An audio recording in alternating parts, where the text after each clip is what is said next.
Steve, after 286 runs here in 2 innings, a lot of people would put money on you being, as good, if not better than ever. Was there a moment during those 2 innings where you started to feel that, I've still got it at this level and I could be in for a special series? I've never doubted my ability, but yeah, it's kind of a dream comeback in a way. To be able to score 200s in a match in the first Ashes Test match, it's something I've never done in any form of cricket before in my life. So it's incredibly special, and special to be able to, I guess, put us in the position that we're in now, going into day 5.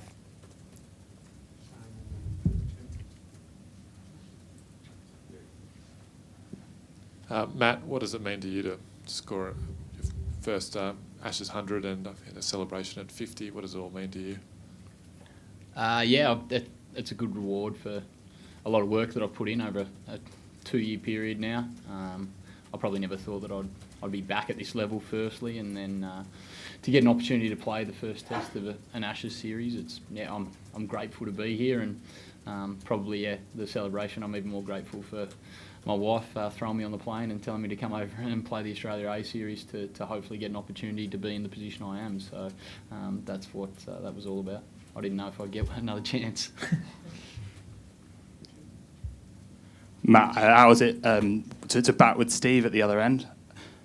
Yeah, it's daunting, to be honest. He makes the game look very easy. I was only saying before I went out, I thought early on he made Stokesy look slow at times. He's hitting the ball wherever he wants, but yeah, it's quite daunting at times. But it's great to have Steve and Dave back. They're great players, and they're going to be remembered for a very, very long time in Australian cricket. So yeah, great to have them back.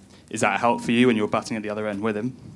Oh yeah, at times. Sometimes he makes it look way too easy and it hurts. But he said to me the other day at breakfast he'd never scored 100 in both innings of a test match, and when he said that, I thought that we're going to be in for something special. Steve, we all know how prepared you were for this comeback in terms of how many balls you've hit and your net sessions and all that sort of stuff. How did you mentally prepare for this? I mean, you spoke the other day about how you sort of fell out of love with the game earlier in the year, so you had to mentally get yourself back up and ready for everything that was going to come at you this series. How did you do that? I don't know. There's no real answer to it. Just going about my business and playing the game. It's been, I've really enjoyed the last however long I've been over here in the UK, playing in the World Cup and playing in this first Ashes Test. I wasn't hitting the ball as well as I would have liked at the start of the week, and made sure I put in the hours to find my rhythm and my groove, and going into day 1, I felt in a really good place and was ready to go out and play. So, as I said before, just pleased to have done what I've achieved, I guess, over the last 4 days, and being able to put the team in a really good position going into the last day. It's sort of over the moon, sort of what dreams are made of kind of thing. Matt, how much of a difference did it make to you coming into this series not just as a specialist batsman, but with a lot of runs behind you, obviously, as opposed to, I guess, that last stint you had in the team where you came in and the team needed you to do a job, but you'd sort of be battling a bit in Shield cricket around that time? Yeah, weight of runs and time in the middle, is everything for a batter. So I certainly felt that my game was at a stage where I could perform at this level. Just confident that I've been coming into a test match for sure. So, but that's the way we want it to be in Australia. We want guys piling on a lot of runs at first class level to get an opportunity to play test cricket, and when you get that opportunity, try and take it. I felt confident in my game coming in. I'm probably at the age now where I know my game better than I did back then, and playing as a specialist batter makes a difference as well. It takes a lot of pressure off you. You can chill a little bit more in the field, and you're not concentrating for that long stretch of time like you do as a wicketkeeper. So I've found that really good for my game over the last 6-8 months. And does it mean that you're just, I suppose, seeing the ball coming down much more clearly and not thinking about anything else other than that? Yeah, probably, yeah. I'm confident in my game, and if it doesn't work like it didn't in the first innings, I still feel that on my day that I'm good enough to score runs, and I'm not chasing my tail as much as what I did when I was a younger player. I back my game now, and yeah, you got to tinker a little bit here and there, but I certainly don't change too much over the period of time. We've got Pete, Stefan, Tony, Dean, Rob, and Ian as well. Steve, you said you were facing extra balls when you got here, but you seem to have been facing a hell of a lot of balls the entire time, all through Southampton. Did you feel you were lacking something then? Yeah, I hadn't faced a red ball in a long time, so it was about just finding the rhythm of looking at that coming down at me and getting out of white ball mode and into red ball mode.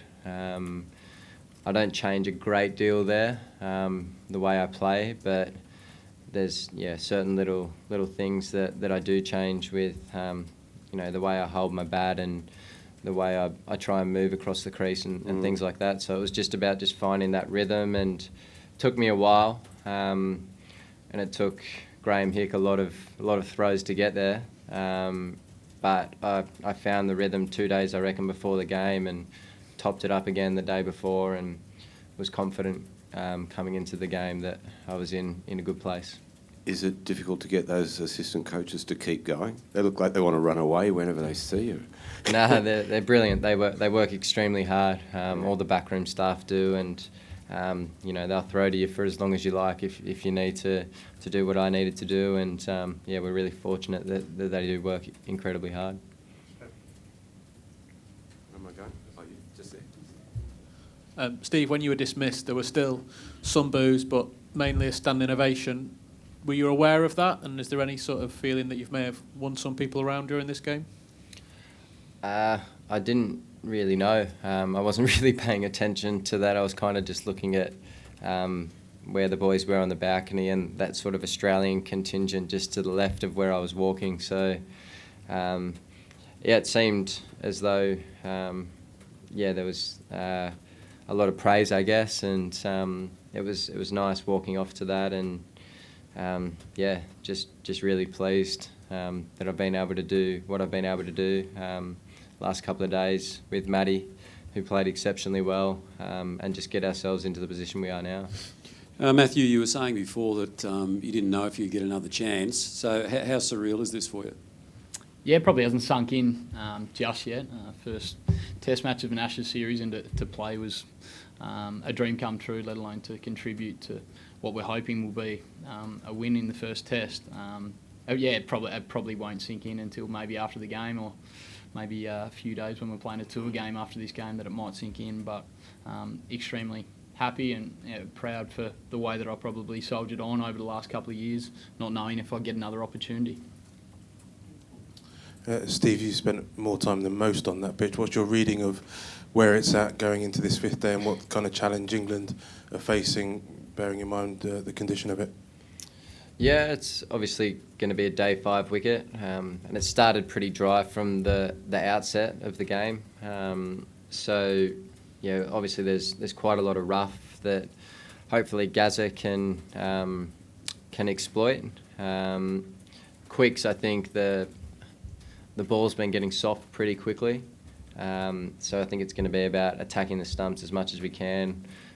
Day 5 wickets normally have some tricks in them, so hopefully we can see the ball going up and down a little bit. But I think attacking the stumps is our quickest way home. You've previously talked about going to the zone when you're batting. I think it was in Pune. And do you think what was it like today, this morning? Just on your mind was how do you sort of block out, I suppose, the noise and everything else, the match situation in the past 15 months?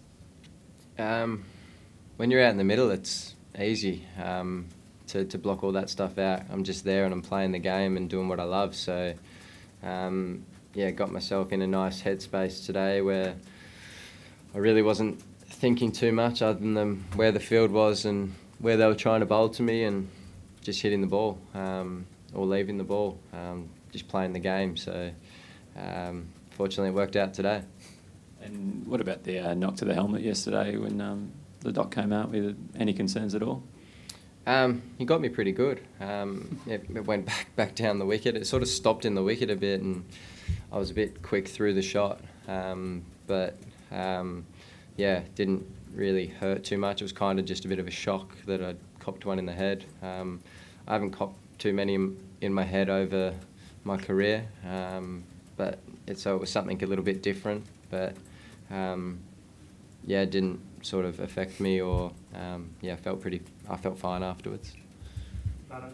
Chris, Hugh, and one more, and then we're done. Steve, you just said once you're in the middle, it's just about hitting balls and leaving a lot of balls. But there are certain leaves that seem to please you a lot. Like, you're generally animated, but certain leaves seem to please you a lot. And also some shots, like today there was a shot of Ben Stokes, you just drove the ball, and then you seem to be more animated than general. So how does it work in your head, like, while you're there? What is it about certain leaves that pleases you more in some shots? Dangerous questions, trying to get in Smudge's head. You don't want to be in there. I don't know. Some balls just hit a certain length where, I don't know, my bottom hand takes over, and I don't know, I do something different. It's just part of the game, picking the length and playing the way I do. I don't know why it happens or how it happens, it just does. I told you. Steve, there was a bit of talk about your on-field role in the field yesterday, setting fields and that. Did that surprise you that it created a bit of a fuss? And do you aspire to take the captaincy on again someday in the future? Oh, it's certainly not on my radar at the moment. It's just about going out there and doing my job as a batsman and scoring runs. And of course, I'm experienced now and able to help Tim in any way that I can. And he knows that I'm there to help him and give him suggestions and things like that as much as I can. And if I see something, I'll always go to him and try and help for the betterment of the team. Matt, you've spoken about it being a dream come true to score an Ashes century, but was there a pinch me moment, or is there a pinch me moment when you think that you're out there with Tim today, two kids from Hobart playing in an Ashes test and on your way to a century? Yeah, we're speaking that a bit. We played a lot of test matches in the backyard, a lot of Ashes test matches as well. So, no, it was really, when he came off, I just said that was pretty cool. The crowd here is something that I haven't experienced in Test cricket as well before. It's an amazing atmosphere, and we were enjoying it at the time. Obviously, the scoreboard was going in the right direction for us, and it was enjoyable. So, yeah, me and Tim obviously grew up in a small little suburb called Lauderdale, just out of Hobart, 20 minutes out of Hobart. So we've played a few backyard Test matches, but it was nice to be out there in the middle playing one today, a real one.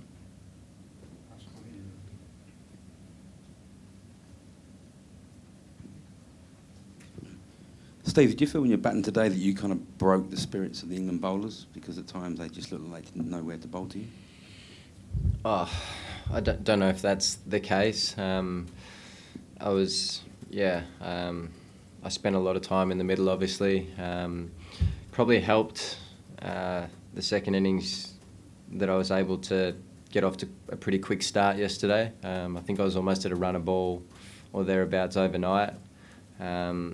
So I'd felt like I got myself into a nice position to just go out and play today. And whether I broke their backs or not, I don't know.